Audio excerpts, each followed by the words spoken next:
North of Los Santos, near the Alamo Sea, lies the town we know as Sandy Shores, a strange place mixed with rednecks, crackheads and criminal enterprises. This is the strange case of Sandy Shores. East Joshua Road is the road connecting the highway and Grapeseed to Sandy Shores. Once arriving at the town, the first thing you will come across is the Marina Drive. The street goes by Trevor's trailer on the outer line of the town and further west. At some point in time, Sandy Shores had a population of 3,010, as seen on a welcome sign. Sandy's gas station is the local gas station operating in Sandy Shores and Blaine County. It appears to be both affiliated with Zero Gas and Ron Oil. According to Ron Yakovsky, the gas station is owned and occasionally operated by Trevor Phillips Enterprise. It is based on the real-life Lorenzo's gas station in Desert Shores, California. Behind the gas station is the home of the most notorious criminal in San Andreas. I'm talking about Trevor Phillips. Well, f*** you! I'm gonna put you in the f***ing ground, you laugh at me again! Located on the barren lot at Zancudo Avenue, this trailer serves as Trevor Phillips' primary residence. The trailer's state actually changes throughout the story. First trashed by the lost MC after Johnny Klebett's death, later cleaned by Patricia Madrazo during her stay, and eventually returning to its filthy condition. The trailer also features UK-style electrical fittings and a garage that can store 2 vehicles. 140 Zancudo Avenue is a safe house located on Zancudo Avenue. It is available for purchase through Dynasty 8 Real Estate for $121,000 and includes a 2-car garage. Strange enough, this is the only purchasable property in Sandy Shores, which is weird for such a big town. Behind this trailer is a liquor store, which the residents of the town can go to for a drink. On Alhambra Drive there is a 24/7, and right beside the 24/7 is a O'Shea's barbershop, a possible nod to Ice Cube's barbershop movies, as its first name is O'Shea. The barbershop shares the same building as Otto's Auto Parts. Alhambra Drive appears to be based on the real-life Scott Drive in Desert Shores. Even more interesting is a Chinese restaurant, which is open 24/7. The restaurant appears to sell duck rolls and goes by the slogan, "You won't want to share our noodles." The Sandy Shores Sheriff Station is located on Alhambra Drive, sharing the same building as the Sandy Shores Medical Center. It serves as one of 2 Los Santos County Sheriff's Department branches in Blaine County.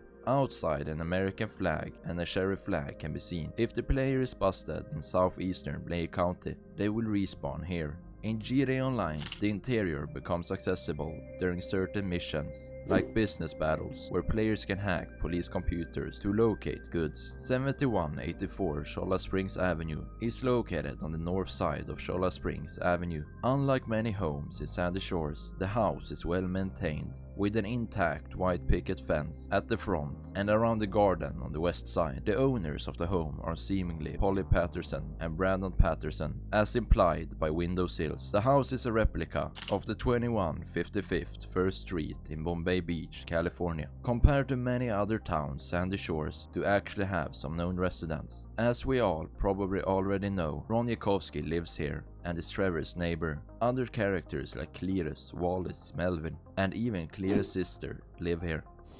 Not that dish, that's my sister's place. While Sandy Shores may look like a fictional desert town in Blaine County, its design is heavily inspired by the real-life Salton Sea region of California, particularly the communities around Bombay Beach and Desert Shores. In the 1950s and 1960s, the Salton Sea was a thriving resort destination, attracting tourists, celebrities, and boating enthusiasts. However, the lake was accidentally created in 1905 when a canal from the Colorado River overflowed, flooding the Salton Basin for 2 years. Because it had no natural outlet, trapped water gradually became saltier than seawater. This killed all the fish, driving away visitors and leaving the area abandoned. Today, the Salton Sea is California's most polluted inland lake, and its surrounding towns are ghostly remains of their former glory. Rockstar Games mirror this decay in Sandy Shores, turning what once was a bustling lakeside to a symbol of economic collapse, pollution, and forgotten dreams. Just like the Salton Sea, the Alamo Sea stands as a warning. A man-made lake turned toxic through neglect. Save the Sands graffiti seen around Sandy Shores mirrors the real-life Save the Salton Sea movement. where residents have petitioned for decades to restore the dying lake. Further west of the town, on the corner of Algonquin Boulevard and Panora Drive, lies the derelict motel, a once bustling roadside stop that has long fallen into ruin.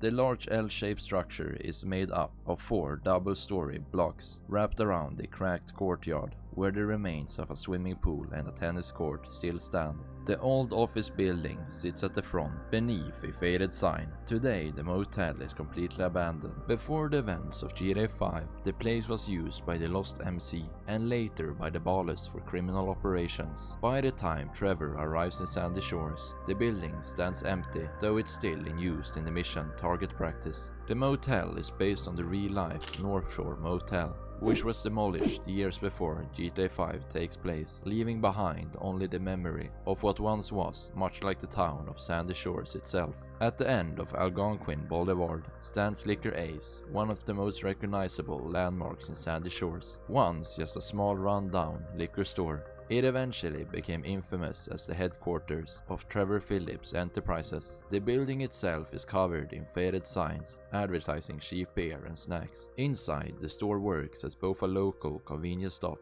and a front for Trevor's meth operation. The upstairs area was converted into a meth lab, run by Trevor Phillips and his associate chef, who seemingly lives there. From here, all the production and distribution across Blaine County happens, making Liquor Ace the beating heart of Trevor's criminal empire. Its name, Liquor Ace, is a cheeky play on words, typical of Rockstar's humor, as it can be read as Liquor Ace. In the desert, the Beam Me Up artwork can be found. It is inhabited by hippie alien enthusiasts, which is not that surprising to be honest, as Sandy Shores UFO spawns directly above this location. The site consists of a couple of tents and a large trailer. There are a few vehicle wrecks in the area, including a beat-ed Regina on blocks with a fake UFO model on the roof. There is a cement mixer and paint cans throughout the site, indicating that the occupants are constantly repainting the works to counteract the harsh desert elements, just like the real-life site. The location is inspired by Salvation Mountain in California, but replaces religious appeals with aliens. The name references Star Trek and a commonly misquoted phrase, "Beam me up, Scotty," which James T. Kirk supposedly says when asking to be transported back to the Starship Enterprise. Sandy Shores isn't just a dusty desert town, it's a symbol of decay, survival, and forgotten dreams. Once full of life, it now stands abandoned, shaped by crime, chaos, and time itself. Like the real Salton Sea, its beauty lies in its ruin, a reminder of how quickly paradise can fall apart. Despite it falling apart, Sandy Shores stays strong, refusing to be erased from history. Is the season for it? I don't give a about no season. Oh, good, huh? Don't let the regulations get you down. That's what I'm saying.